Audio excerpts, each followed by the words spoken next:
Günaydınlar. 26 Ekim Cumartesi, Malezya, Malaka'dayız. Bugün Cumartesi olduğu için çarşıda, yani buranın merkezinde ve Jonkerwolk Caddesi'nde pazar yerleri açılacakmış, kalabalık olacak vesaire.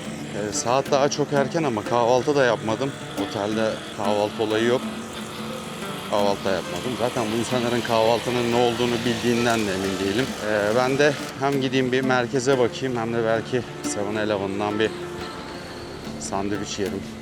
Bilmiyorum. Normalde benim kaldığım yer 6 kişilik bir oda. 3 tane ranza var.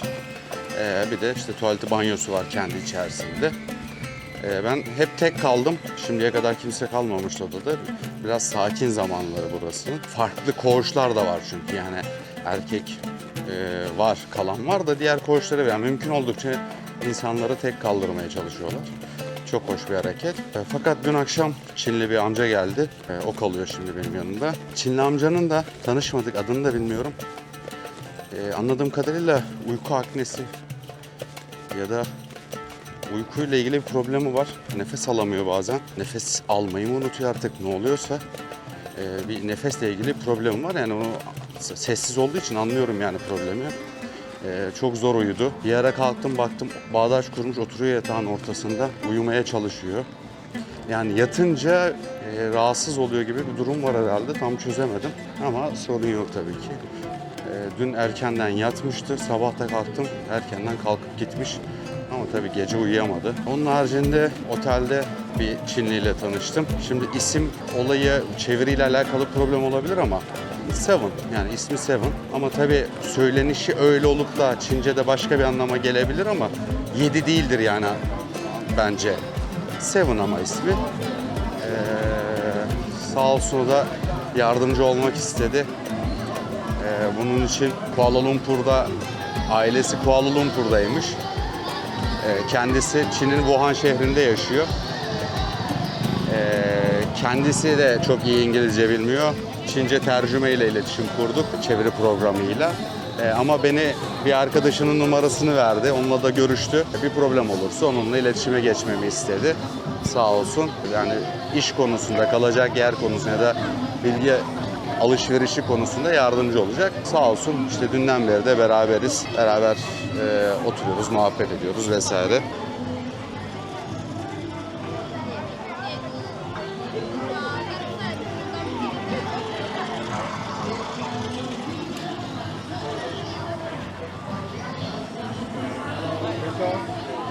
Her gün ayrı bir güzel, her gün ayrı bir grup, her gün ayrı bir olay. İnsanlar her yerde fotoğraf çekiliyor.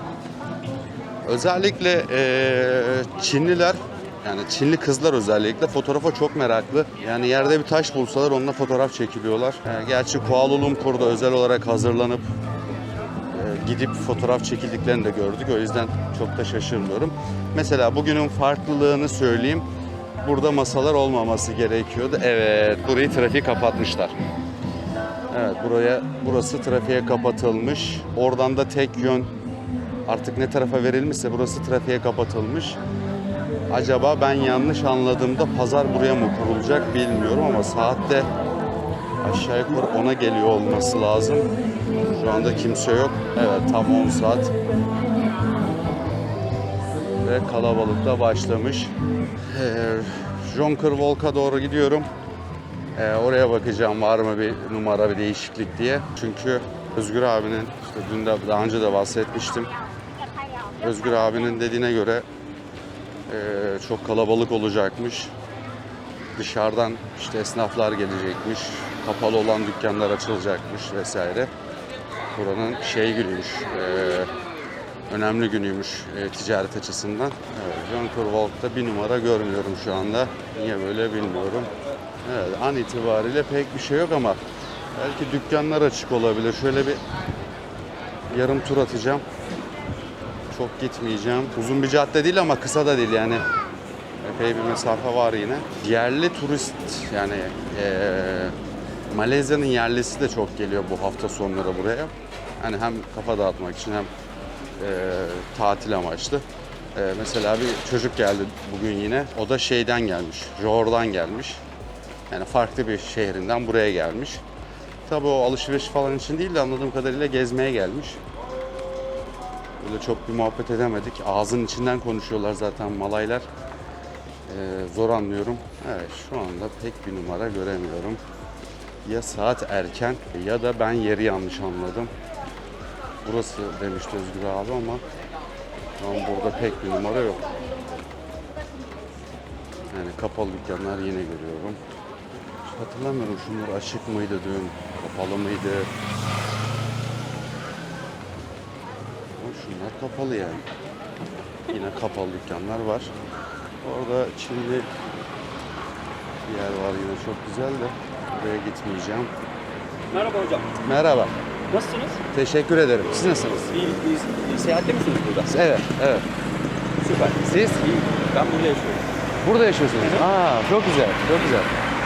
İyi seyahatler. Teşekkür ederim. Formanızı göründük ya. Teşekkür ederim. İyi günler dilerim. Adamın merhaba demesine bile şaşırdım. Anlamadım. Türkçe konuştuğumuzu anlamadım ya. Merhaba hocam deyince merhaba dedim ama adamın Türk oldu, bir an jeton düşmedi. Burada yaşıyormuş. Çok güzel bir Türk daha bulduk. Bu formayı çıkarmamam lazım sanırım. Yani bu forma üzerimde olduğu sürece Türkleri toplayacağız gibi gözüküyor. Keşke daha çok konuşsaydım. Burada nerede yaşıyormuş diye tutmak istemedim. Ama buluyoruz abi. Allah'ın malakasında da Türk buluyoruz ya. Demek ki tek değiliz yani. İnsanlar beğenmiş, sevmiş, gelmiş. Burada yaşıyor.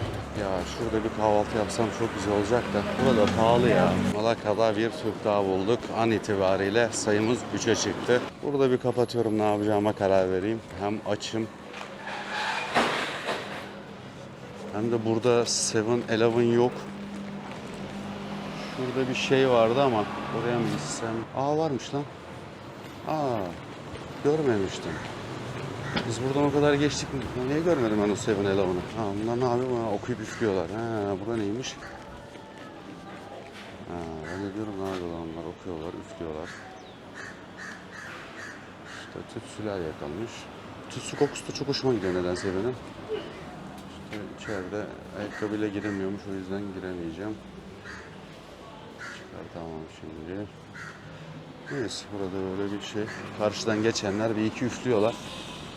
Makam Hank Kasturi. Ha, bu kimse bunun mezarıymış. Makam bizdeki türbe, mezar anlamına geliyor. Evet. Acaba kimmiş? Ya şu karnımı doyurayım da çok açım ya. Ben ta dün akşamdan açtım. Bu neymiş? Böyle market gibi bir şey. Marketlerde bir tuhaf, anlamıyorum ki ya ben. Family Mart diyordum, bunu diyordum ama Seven... Lan ne oldu? Aa, geçmişim.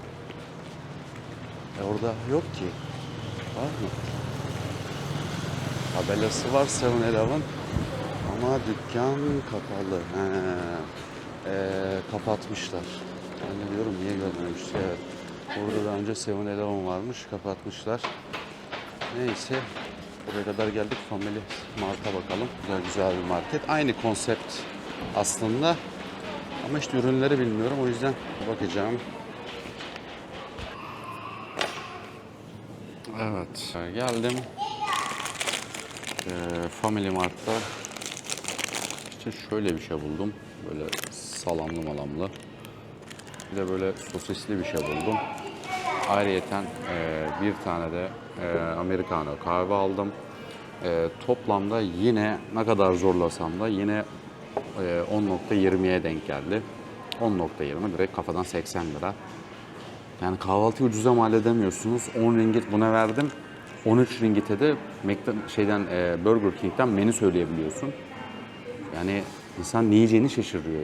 Yani yemek bu şekilde pahalıya geliyor. Yani günde ya kahvaltı için kendiniz aparatif bir şeyler hazırlamanız gerekiyor ya da her türlü pahalıya geliyor yani. Kahvaltı ikinci öğün işi bozuyor şu anda ama çözeceğiz. Ama olay çok güzel. Aldım oradan, geldim buraya. Masa sandalye var. Kahve de yapıyorlar zaten. Hani market ama tam olarak market değil. Aynı zamanda kafe gibi bir durum var. Alıp burada oturup yiyebiliyorsun. Ben burada saatlerce otursam kimse bana kalk diyemez, niye oturuyorsun diyemez. Çok güzel bir şey. Çocuklar ne yapıyormuş burada? Takalım bakalım. Sokağa girmemekle hata yapmışız.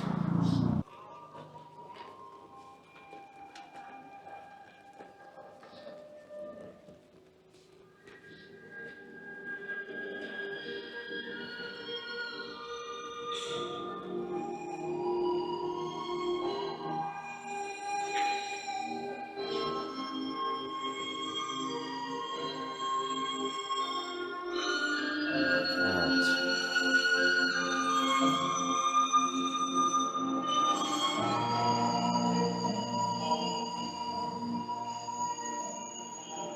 Ablamız diz çökmüş dua ediyor.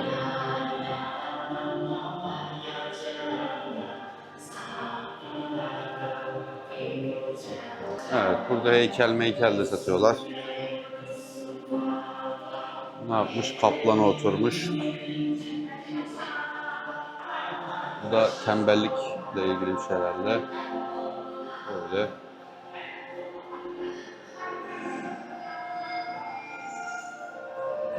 Evet, enteresan bir yer.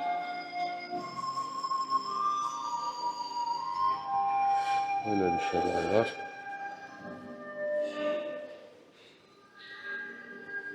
Burada böyle bir şey var. Burada böyle bir hareket çekiyor.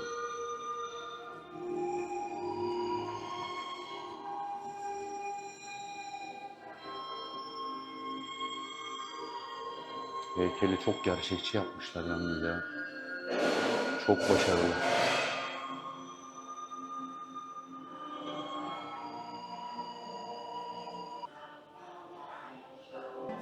Ya biz buradan geçmiştik ya. Evet, buraya girdik biz. Ama oradan geldiğimiz için kafamız karıştı. Evet, biz burayı gezmiştik Bet'le. Evet, mesela bu arabalar, işte bu seyyar satıcılar, standlar yoktu. Yani bunlar yoktu.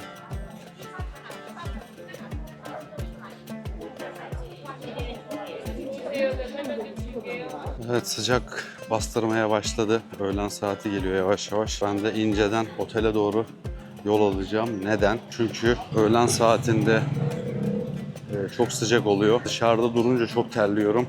Bu sefer bir daha banyo yapmam gerekiyor gün içinde. Hayda.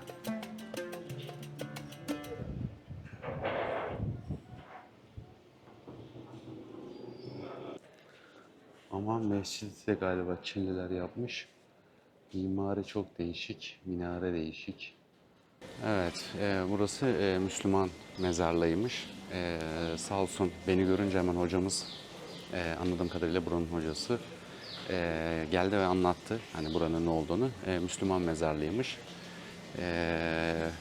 Evet, mezar taşları hep farklı.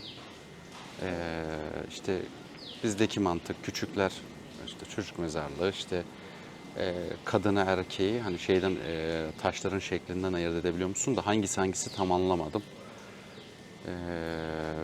Böyle bir Müslüman mezarlığı. Bu ağaç da meyve dolu ama ne meyvesi bu bilmiyorum. Burası da abdest alınan yermiş. Niye böyle bir sistem? İşte o zamanın kültüründe işte musluk, hani çok eski bir yermiş burası. İşte musluk, işte bizdeki sistem abdesthaneler olmadığı için insanlar böyle bir yer yapmışlar. Suyun başına gelip burada abdest alıyorlar havuzdan. Su sürekli devir daim oluyor tabii. Sabit kalan bir su değil. Ama tabii abdest alan olsaydı bunu bir çekseydik iyiydi. Yani merak ettim. Onun haricinde şöyle bir bilgi verdi. Buranın yapıldığı zaman da Çin kültüründen etkilenilmiş. Şey olarak değil tabii, dini açıdan değil ama caminin mimarisi Çin mimarisiyle yapılmış. Cami gayet güzel, farklı bir yer olmuş.